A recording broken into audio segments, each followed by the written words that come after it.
Let's start with the Syracuse offense against the Tennessee defense. Syracuse's offense last year was one of the best offenses in the country, but the personnel, for the most part, is brand new. This Tennessee defense is probably the most known unit of all the different aspects of these teams, whether you're talking about Syracuse offense, the Tennessee offense, the Syracuse defense. The one thing that we really seem to know about is this Tennessee defense and how good it was last year, how good it was in 2023, and how they're supposed to be really good once again in 2025. Let's start off by discussing the Syracuse receivers versus this Tennessee secondary. The top three receivers for Syracuse are expected to be Daryl Gill, Justice Ross Simmons, and Jonte Cook. Daryl Gill is a returning junior. He could be in line for a big breakout season. Last year, he led the ACC in yards per catch. Justice Ross Simmons, another guy who could be due for a big 2025. He had a lot of hype last year, but injuries derailed his 2024 season really before it even began. He was dealing with a hamstring injury towards the end of fall camp, bled into the regular season. By the time he really got healthy, plenty of players on the depth chart for Syracuse had already surpassed him. Now he's healthy, ready to go. We hope he has a big 2025. And then the X factor is Jonte Cook, a Texas and Washington transfer, a 2023 five-star recruit. He's expected to be in the slot, replacing Trevor Pena, who left in the offseason for Penn State in the portal. The question with Jonte Cook is whether or not his production can actually match his talent level. Because again, 2023 five-star recruit, got plenty of talent, but so far it has not necessarily translated to on-field success. Now he gets an opportunity with Syracuse, and we're hoping he can have a big 2025. Now let's discuss the Tennessee secondary since we just went over the Syracuse top wide receivers. When healthy, when 100%, this Tennessee secondary is one of the best units in the entire country. They were a top 5 pass defense in the SEC in 2024. However, this unit is not going to be at full strength for this game on Saturday in all likelihood. All-American corner Jermod McCoy, projected first-round pick in 2025. He unfortunately tore his ACL back in January. He is not expected to play on Saturday against Syracuse. SEC, all-freshman nickelback last year, Boo Carter. He's healthy, but he missed a lot of fall camp due to some sort of contract dispute. I don't want to get into all the details behind that, but he missed a lot of fall camp. He's still working his way back into game shape. Should be noted that Josh Heupel of Tennessee did say that he anticipates Boo Carter playing in this game. We just don't know how much he's actually going to play. Is he going to see his normal workload at nickel? Maybe, but we don't know for sure. My best guess is that he will definitely play at some times on defense, but not his usual workload, and he will certainly be a big factor over on special teams. That's just my best guess. I don't know for sure what's going to happen with Boo Carter on Saturday. So let's get into the matchups now. Daryl Gill versus Ricky Gibson, who is expected to be the number 1 corner for Tennessee in the absence of Jermod McCoy. Gibson's a good player. He started 12 games for Tennessee last year. He took a big step forward in development. Preseason All-SEC third team on Athlon Sports, but he is not Jermod McCoy. So can Daryl Gill win that one-on-one matchup against Ricky Gibson? We'll find out on Saturday. Justice Ross Simmons versus Colton Hood. Hood is a Colorado transfer. He played in 13 games for Colorado last year. He started only one of them, but he was really good. All Big 12, honorable mention.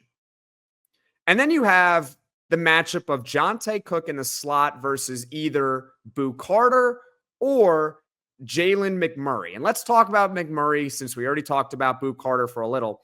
McMurray's highly experienced. He was a freshman All-American at Temple in 2022. In 2023, he started 11 games for Temple. And then in 2024, he goes over to Tennessee, plays in all 13 games for them. He started 1 for Tennessee last year. This is a matchup that Syracuse has got to win. If Boo Carter is not going to be on the field for the most part for Tennessee on defense, again, we're not entirely sure. Then Jonte Cook in the slot, he has got to beat his man, which is probably going to be Jalen McMurray. That is your matchup of your Syracuse. And look, Jonte Cook, we're all expecting him. We're all hoping that he has a big year. This is a good first test for him. Let's see if he can win his one-on-one matchup over there. Because if he can consistently win this matchup, Tennessee is inevitably going to have to help on a guy like Jonte Cook, whether it's putting a linebacker underneath, putting a safety over top. All of a sudden, more players have one-on-one, and perhaps it can open up the run game for Syracuse as well. Very important matchup in the slot right there. The top tight ends for Syracuse, Dan Villari, a Swiss Army knife for the Orange, can be used in a variety of different ways. Former quarterback actually at Michigan. And then Jamie Tremble. He got dinged up at the end of fall camp, but he is a receiving tight end. Maybe he's the next Oronde Gadsden. I guess we'll find out on Saturday, assuming that he's able to play. The top safeties for Tennessee, Andre Turrentine, highly experienced. And then you got Caleb Beasley, who is a highly touted true sophomore for Tennessee this season. Overall, the Syracuse wide receivers are going to have to create separation against this Tennessee secondary. And not only are they going to have to create separation, they're going to have to do it as quick as possible. Give Steve Angeli options to throw because he's going to have to get rid of it very, very quickly because we're about to discuss the Tennessee front. So let's get into the offensive line of Syracuse versus the Tennessee defensive line. And also we can mention some linebackers in there as well. With pass protection, I'm a little bit unconventional. I am someone who usually blames the quarterback more so than the offensive line for sacks. I know that sounds nuts, but here's my take on the offensive line when it comes to pass protection. Their job is to protect the quarterback for just a couple of seconds. 1, 2, and a decision has got to be made.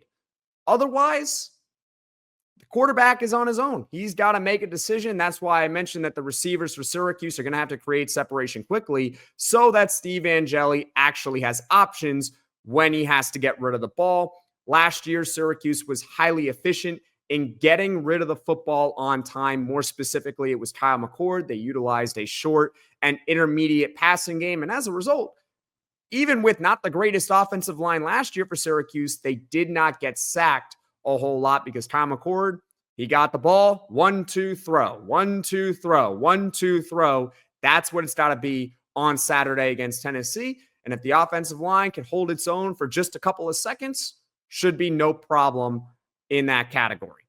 Where there could be a big problem, though, is the run blocking for Syracuse versus Tennessee. Yes, I should acknowledge that Fran Brown and this staff, and maybe Tennessee fans aren't necessarily aware of this, but they did a very good job of getting size along this offensive line. Fran Brown has always said while at Syracuse that big people eat little people. Not joking. That is a real quote for those that have never heard Fran Brown actually say it. So I have really not much concern about the size of the Syracuse offensive line. They should be fine in that category. Cohesion and ability is where I am concerned about Syracuse against the Tennessee front. Tennessee last year had the second best rush defense in the SEC. At minimum, Syracuse is going to have 4 new starters along this offensive line, possibly 5 starters along the offensive line. New starters, I should say. You only get 5 starters along the offensive line. So the entire offensive line could be brand new. Yes, Tennessee, they did lose James Pierce. And I don't care what any Tennessee fan says, that is a massive loss. It is very, very difficult to be able to replicate a first-round pick regardless of the position, regardless of the team. Go ask Georgia how they replaced Brock Bowers. The answer is you really just can't. I don't care what program you are. That is a big loss for Tennessee that they don't have James Pierce. But this is still a formidable unit up front for Tennessee. Experienced linebackers, experienced defensive linemen, and also highly touted players along the front. Tyree West, Bryson Eason, David Hobbs, Joshua Josephs, all upperclassmen for Tennessee along that front, all former elite recruits. Then you got your top linebackers over there, Arian Carter and Jeremiah Talander. Both are upperclassmen for Tennessee, Carter was an elite recruit. Talander was a 3-star recruit, but so far at Tennessee, he has certainly outperformed being only a 3-star recruit. And by the way, Tennessee, they are going to be constantly rotating guys to keep them fresh along that front against Syracuse. Overall, like I said at the very top, this Tennessee defense is the most known unit of all the units in this game. They got a lot of returning production back. Yes, they lost James Pierce. They are not going to have Jermon McCoy. But as Syracuse fans, even though they don't have those guys, we should not be taking this Tennessee defense lightly. They are still very, very good in basically every single position group.